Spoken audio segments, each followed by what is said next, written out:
आप सब जानते हैं कि भक्ति काव्य में दो प्रमुख धाराएं, निर्गुण काव्य धारा और सगुण काव्य धारा।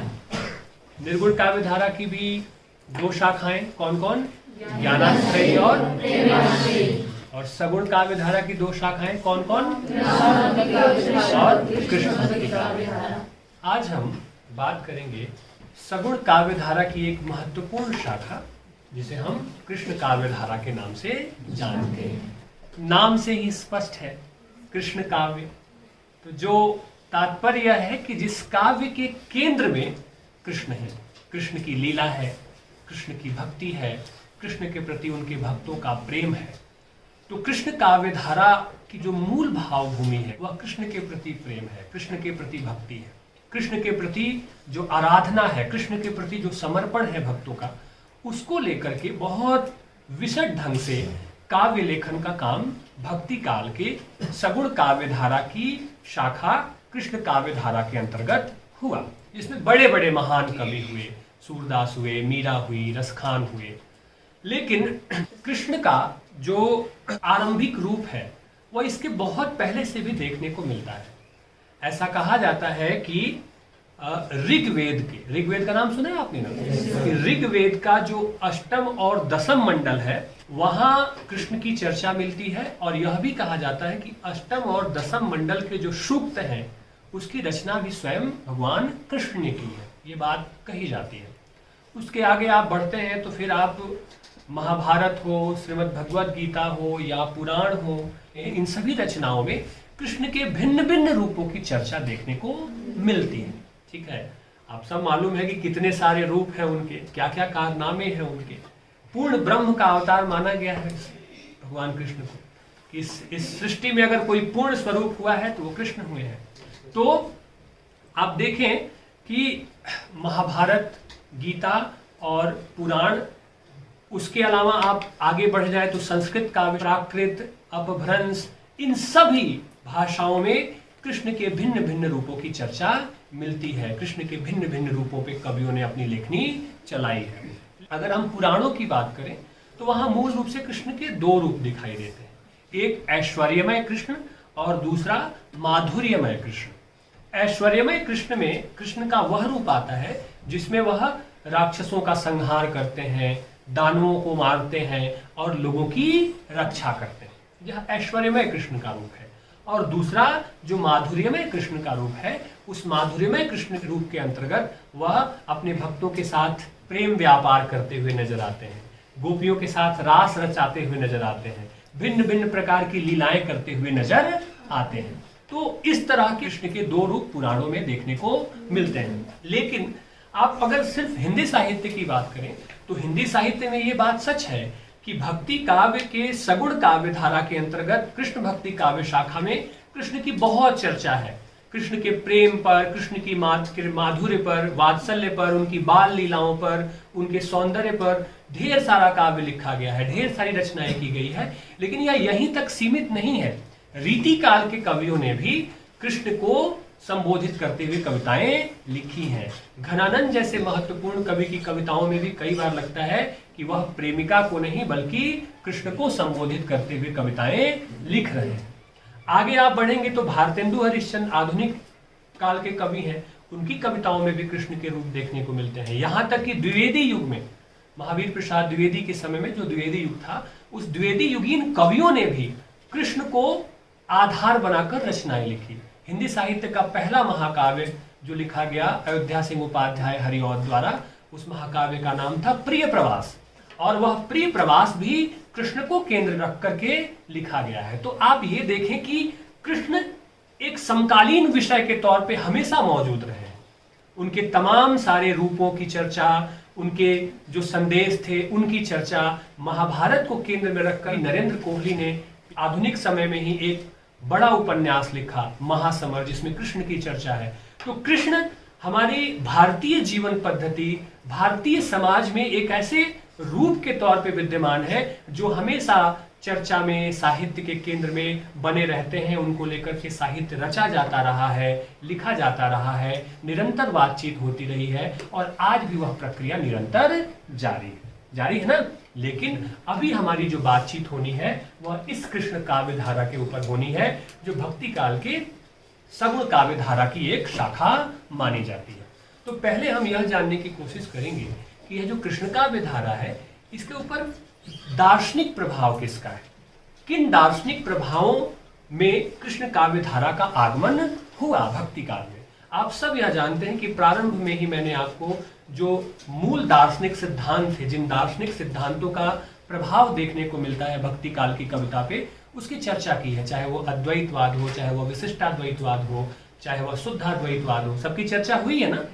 तो यहाँ आप देखेंगे कि आप अगर याद करें और आपके ध्यान में हो यह बात, तो आपको सीधे सीधे पता चल जाएगा कि वल्लभाचार्य का जो शुद्धाद्वैतवाद है, शुद्धाद्वैतवाद के दर्शन से कृष्ण काव्य धारा मूल रूप से प्रभावित दिखाई देती है।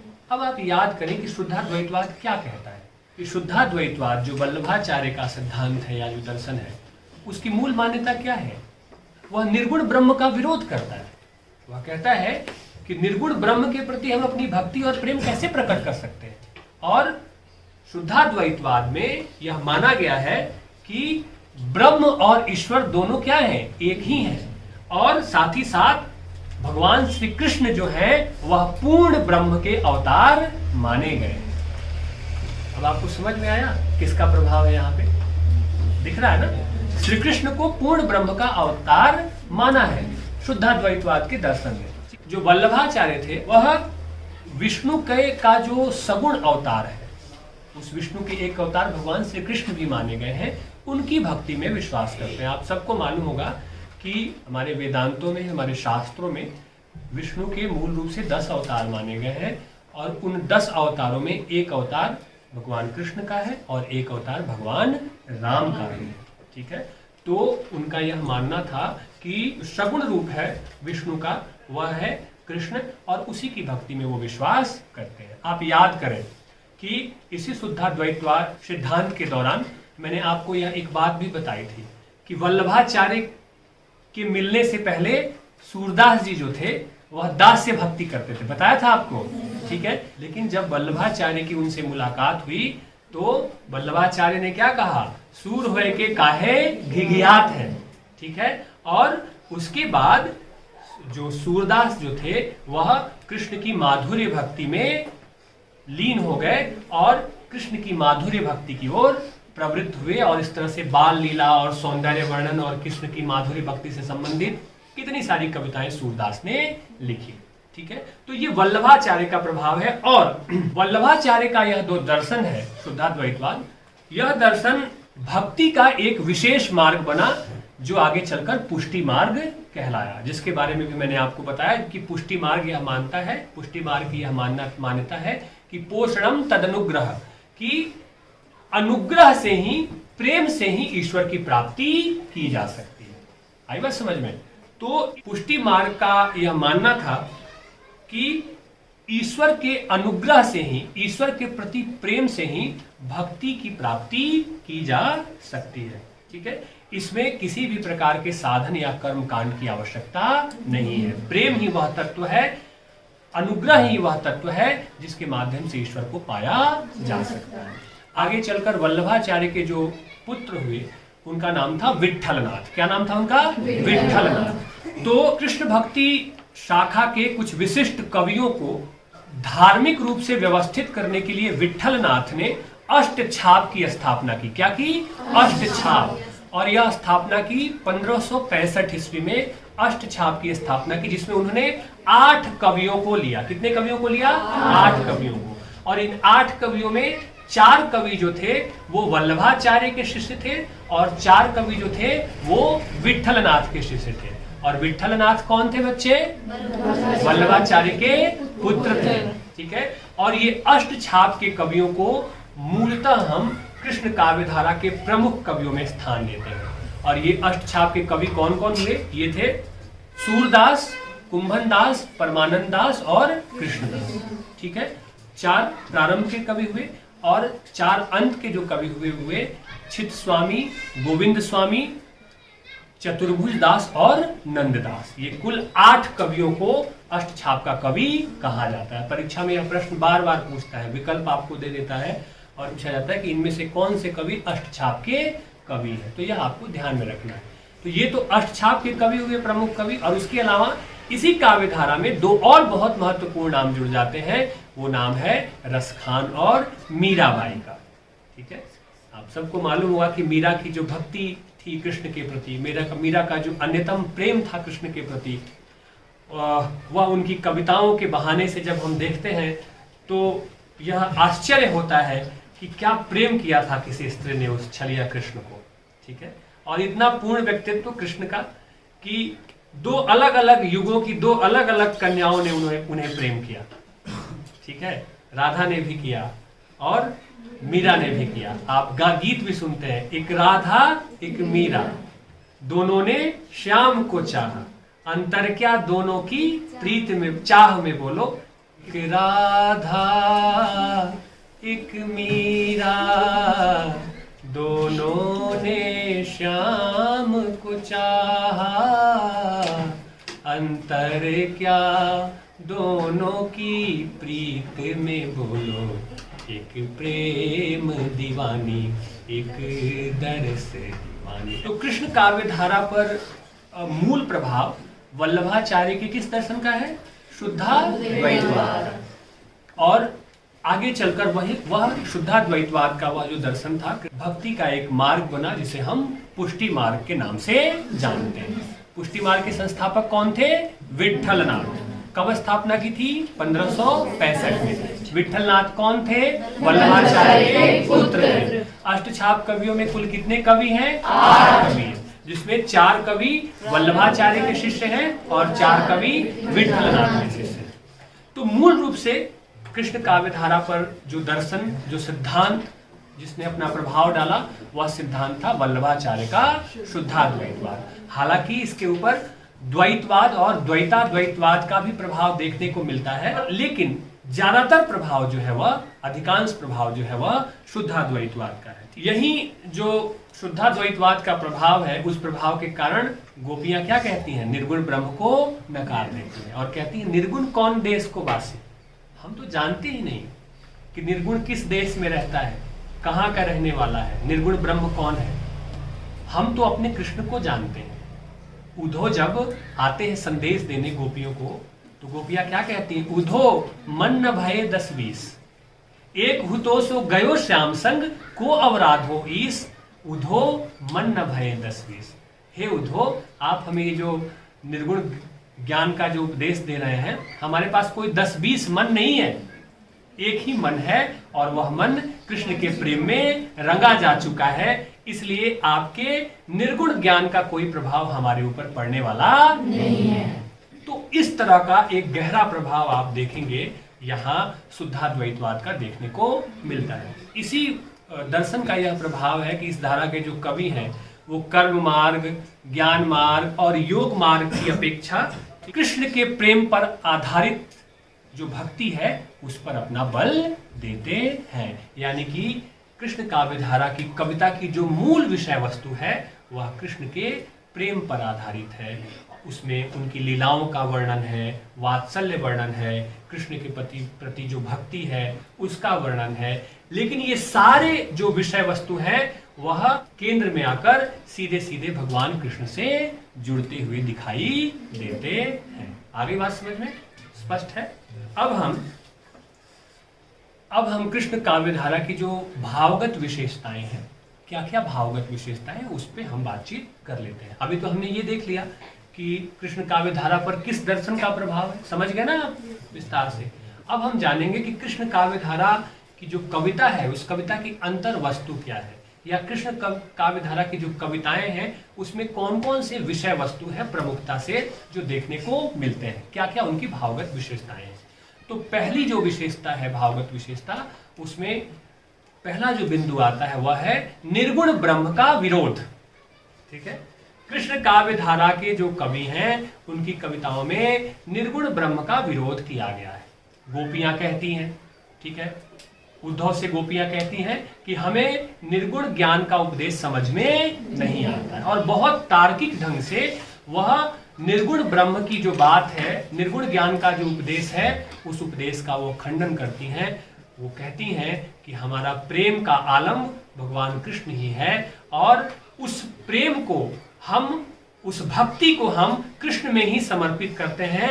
हमें कोई ऐसा ब्रह्म नहीं चाहिए, हमें कोई ऐसा ईश्वर नहीं चाहिए जो निर्गुण हो, निराकार हो, जिसका कोई रूप नहीं हो, जिसका कोई आकार नहीं हो। हमें तो हमारा कृष्ण चाहिए, हमें तो हमारा वही रास रचैया चाहिए, हमें तो वही हमारा छलिया चाहिए। तो आप देखेंगे चाहे मीरा की कविता हो, चाहे सूर की हो, चाहे रसखान की हो, हर जगह कवि अपनी कविताओं में कृष्ण के उस सगुण रूप की चर्चा करते हैं, कृष्ण के उस सगुण रूप के प्रति अपनी भक्ति प्रकट करते हैं, कृष्ण के उस सगुण रूप के प्रति अपना प्रेम प्रकट करते हैं। ठीक है। और गोपियां कहती हैं कि अविगत गति कुछ कहत न आवे, कि जिसकी कोई गति नहीं है उसके बारे में हम क्या कहें।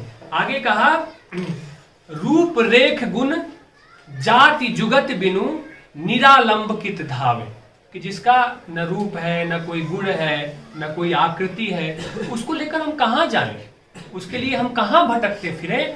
हमें अपने कृष्ण से ही प्रेम है, जिसको हम पूजते हैं, जिसको हम मानते हैं और जिसके प्रति हम अपना प्रेम भाव प्रकट करते हैं। तो सीधे सीधे निर्गुण ब्रह्म को नकारा और कृष्ण के सगुण रूप की आराधना कृष्ण काव्यधारा के कवियों ने की। ठीक है, पहली भावगत विशेषता। दूसरी जो भावगत विशेषता है वह है कृष्ण के बाल रूप का वर्णन। ठीक है, लगभग सभी कवियों ने कृष्ण के बाल सौंदर्य का वर्णन किया है। कैसा कृष्ण, कभी पालने में सोए हुए हैं, कभी माखन मुंह में लगा है और भाग रहे हैं। ठीक है, कभी माखन चुरा कर खा रहे हैं और पकड़े गए हैं। ठीक है, और माँ यशोदा पूछती है कि माखन खायो, मुख में माखन लगा है और कृष्ण बहुत निर्दोष मन से झूठ बोलते हैं, मैया मेरी मैं नहीं माखन खायो। तो जो एक बाल सुलभ सौंदर्य होता है, एक जो मासूमियत होती है एक बच्चे की, जो एक निर्दोष स्वभाव होता है, उस निर्दोष स्वभाव का, उनकी लीलाओं का बहुत सुंदर वर्णन कवियों ने किया है। और आचार्य रामचंद्र शुक्ल ने लिखा है सूरदास के बारे में कि वात्सल्य और श्रृंगार के क्षेत्रों का जितना उद्घाटन सूर ने अपनी बंद आंखों से किया, उतना किसी और कवि ने नहीं किया। आचार्य रामचंद्र शुक्ल का यह कहना है कि आप सब जानते हैं कि सूरदास के बारे में मिथक है कि उनकी आंखें नहीं थी, तो बंद आंखों से ही उन्होंने भगवान कृष्ण के बाल रूप का और सौंदर्य का जो वर्णन किया, खुली आंखों से भी कोई कवि उतना सुंदर वर्णन कर पाने में समर्थ नहीं हुआ। तो आप देखेंगे कि जो बाल सुलभ उनकी चंचलता है, गोपियों के साथ जो वो खेल खेलते हैं, जो रास रचाते हैं, उसका कितना सुंदर वर्णन वहां पे किया गया है। और बच्चे का जो एक मनोविज्ञान होता है, जो उसकी जिज्ञासा होती है, जो उसकी प्रश्नाकुलता होती है, उसका चित्रण किया। आप याद करें कि कृष्ण कैसे यशोदा मैया से कहते हैं कि मैया कबहू बढ़ेगी चोटी। ठीक है, कहते हैं ना कि कितनी बार मोही दूध पियत भाई या अजहू है छोटी, कि मैं इतना दूध पी रहा हूं फिर भी मेरी चोटी क्या है, छोटी है। ठीक है, तो जो उनकी चंचलता है, जो उनकी प्रश्नाकुलता है, उस प्रश्नाकुलता पे कौन मुग्ध ना हो जाए, किसे प्रेम ना आ जाए कृष्ण के उस रूप को देख करके। याद करिए, जब कृष्ण लीला आप देखते हैं तो आपको मालूम है कि आप कृष्ण लीला देख रहे हैं, लेकिन उस कृष्ण लीला को देखते हुए भी आप कृष्ण की लीलाओं पर मन कितना प्रसन्न होता है, कितना प्रफुल्लित होता है, आनंद ही आनंद आता है। तो इस तरह से कृष्ण की बाल लीलाओं का बहुत सुंदर वर्णन मनोवैज्ञानिक ढंग से, स्वाभाविक ढंग से कृष्ण काव्यधारा के कवियों ने खूब किया है। आई बात समझ में? ठीक है। कृष्ण काव्यधारा की जो तीसरी विशेषता है वह है कृष्ण का सौंदर्य वर्णन। ठीक है, कितने सारे रूप हैं, नन्हे कृष्ण, भागते हुए कृष्ण, धूल में लपटे हुए कृष्ण, ठीक है, गोपियों के संग रास रचाते हुए कृष्ण, ठीक है, तो मोर का पंख लगाकर और अधरों पर मुरली लिए कृष्ण का रूप। तो इतने सारे उनकी जो छवियां हैं, कृष्ण की छवियां, उन छवियों में इतनी सारी विविधताएं हैं और सौंदर्य के इतने सारे रूप जड़े हुए हैं कि उसका एक एक दृश्य का वर्णन इस दौर के कवियों ने किया। कभी वो गोवर्धन को उंगली पे उठाए हुए हैं, कभी वह गोपियों के साथ कदम के पेड़ के नीचे उनके वस्त्र चुरा रहे हैं, ठीक है, कभी उनके साथ वह खेल रहे हैं, कभी वो भाग रहे हैं। तो तो जो भी अटकेलियां हैं ब्रज में गोपियों के साथ, अपनी सखाओं के साथ, उस सब का बाल रूप से लेकर के युवा कृष्ण तक के सभी प्रकार के जो सौंदर्य हैं, उस सौंदर्य का वर्णन इस दौर के कवियों ने किया है। ठीक है, बचपन का वर्णन किया। ठीक है, कृष्ण के बचपन का वर्णन किया कवियों ने कि कान चलत पग द्वय धरनी, कैसे वो एक एक पग रखते हुए चलना सीख रहे हैं। ठीक है, गिर जाते हैं, उठते हैं, फिर गिर जाते हैं। तो जो एक स्वाभाविकता होती है, ठीक है, बाल स्वाभाविकता, बाल सौंदर्य, उसी प्रकार किशोर सौंदर्य की कैसे वह गोपियों के साथ खेल रहे हैं, रास रचा रहे हैं, जंगलों में घूम रहे हैं, नदी के किनारे घूम रहे हैं, बांसुरी बजा रहे हैं, इन तमाम तरह के जो सौंदर्य से भरे हुए जो दृश्य थे, उन सौंदर्यपूर्ण दृश्यों का चित्रण कृष्ण काव्य धारा के कवियों ने किया। ठीक है, और इसी कड़ी में जो अगली भावगत विशेषता है वह है प्रेम वर्णन। आप सब जानते हैं कि प्रेम पर ही टिका हुआ है।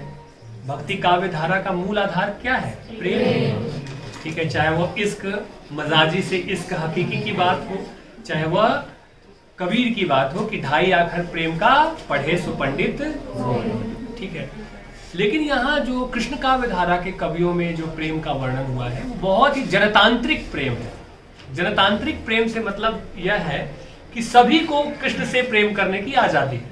कृष्ण अकेले हैं पर सभी गोपियां क्या करती हैं? उन्हें प्रेम करती हैं। और देखिए कितना अद्भुत प्रेम है उनका कि किसी गोपी को किसी दूसरी गोपी से ईर्ष्या नहीं होती। वह प्रसन्न होती है कि मैं भी प्रेम कर रही हूं, कोई बात नहीं, तुम भी प्रेम करो। तो प्रेम का एक जनतांत्रिक स्वरूप है और यह जो प्रेम है वह परिचय से प्राप्त होता है। अचानक से यह प्रेम उपज नहीं जाता है, अचानक से किसी विशेष परिस्थिति में यह पैदा होने वाला प्रेम नहीं है। तो यहाँ जो प्रेम है, ठीक है, यह किसी की रूप सौंदर्य की प्रशंसा सुनकर नहीं होता है, बल्कि परिचय से उपजा हुआ प्रेम है। यहाँ पे कृष्ण काव्य धारा में यहाँ देखें कि कृष्ण और राधा की जो पहली मुलाकात है, वह पहली मुलाकात के बाद जो प्रेम शुरू होता है, तो उसमें लिखते हैं कवि कि कृष्ण और राधा के बीच जो संवाद है उसमें कहा गया है, कहते हैं कवि कि बूझत श्याम कौन तू गोरी, ठीक है, कहाँ रहती काकी है बेटी, देखी नहीं कहूं ब्रज खोरी। पूछते हैं कि कभी ब्रज की गलियों में आपको देखा तो नहीं मैंने, आज आपको मैं देख रहा हूं। ठीक है, तो इस तरह से परिचय प्राप्त होता है और परिचय से उपजा हुआ प्रेम है यहाँ कृष्ण काव्य धारा में।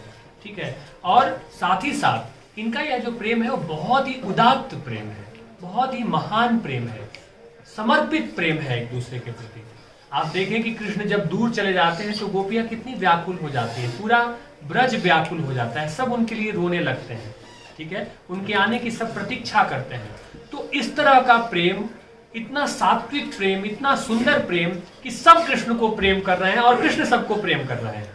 ठीक है, और किसी को किसी से कोई ईर्ष्या नहीं है, किसी को किसी से कोई द्वेष नहीं है। तो इस तरह से उनका जो प्रेम है वो बहुत ही उदात्त और जनतांत्रिक प्रेम है, जिसमें सभी एक दूसरे को प्रेम कर रहे हैं। ठीक है, प्रेम के दो पक्ष होते हैं, संयोग पक्ष और वियोग पक्ष। संयोग पक्ष का तो सौंदर्य वर्णन तो किया ही है, वियोग का भी बहुत सुंदर चित्र खींचा है कि जब कृष्ण मथुरा चले जाते हैं, गोपियों से जब दूर हो जाते हैं, तो गोपियों की क्या स्थिति होती है, वह कितनी विह्वल होती है।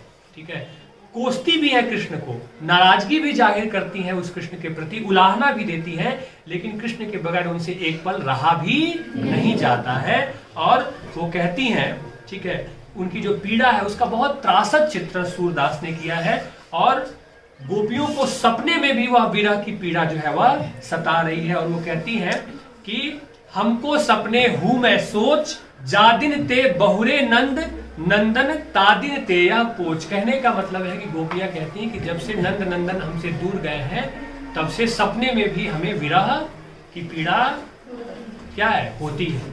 सपने में भी वह विरह से अपने आप को जोड़ करके देखती है। ठीक है, और अगली विशेषता जो है वह भावगत विशेषता है, वह है भक्ति। ठीक है, और आपको प्रारंभ में ही बताया गया है कि इनका जो सिद्धांत है, जो दर्शन है शुद्धाद्वैतवाद का, उसका जो भक्ति मार्ग है वह क्या है, पुष्टि मार्ग है।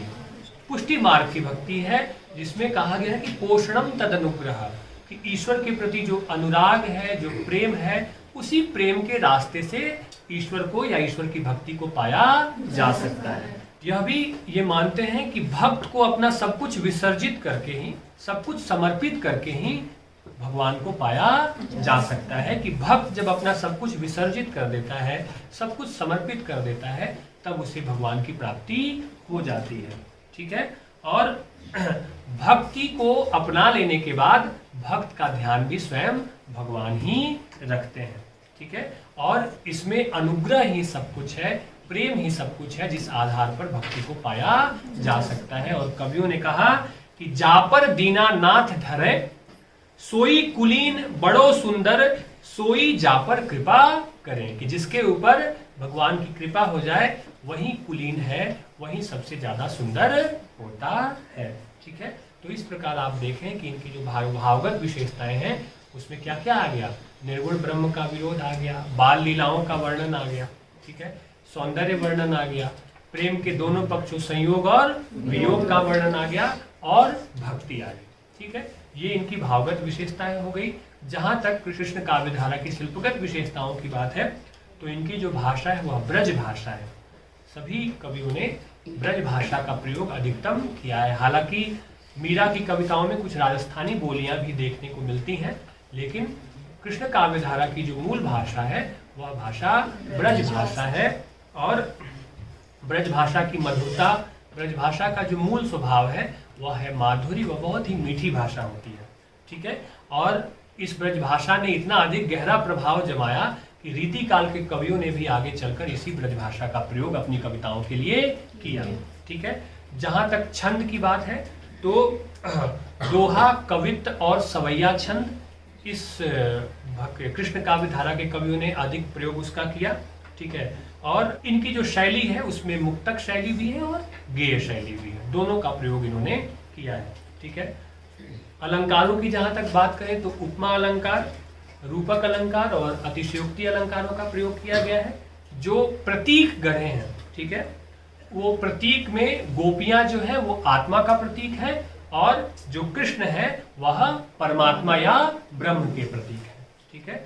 तो कुल मिलाकर आप कहें कि कृष्ण काव्यधारा ने समाज में एक ऐसा माहौल बनाया, एक ऐसा सहज प्रेम का स्वरूप प्रस्तुत किया कि लोगों के मन में एक जीने की चाह पैदा हुई। जीवन खूबसूरत होता है। प्रेम क्या करता है? जीवन को खूबसूरत बनाता है। प्रेम क्या करता है? जीवन में खुशियां भरता है। तो पूरे समाज में कृष्ण के प्रेम को लेकर के जो एक लहर चली थी, जो एक भाव जगा था, उस भाव ने लोगों के जीवन को बहुत सुंदर बनाया, रोचक बनाया। इसलिए कृष्ण काव्यधारा पर ने लोगों को ज्यादा अपने आप से जोड़ा, और उस काव्यधारा से लोग ज्यादा जुड़े, ज्यादा प्रभावित हुए, क्योंकि उस काव्यधारा के केंद्र में ही प्रेम था, लोक रंजकता थी। और यही भावना मनुष्य के जीवन को सुंदर बनाती है, बेहतर बनाती है और मनुष्य को अपनी तरफ आकर्षित करती है। ठीक है।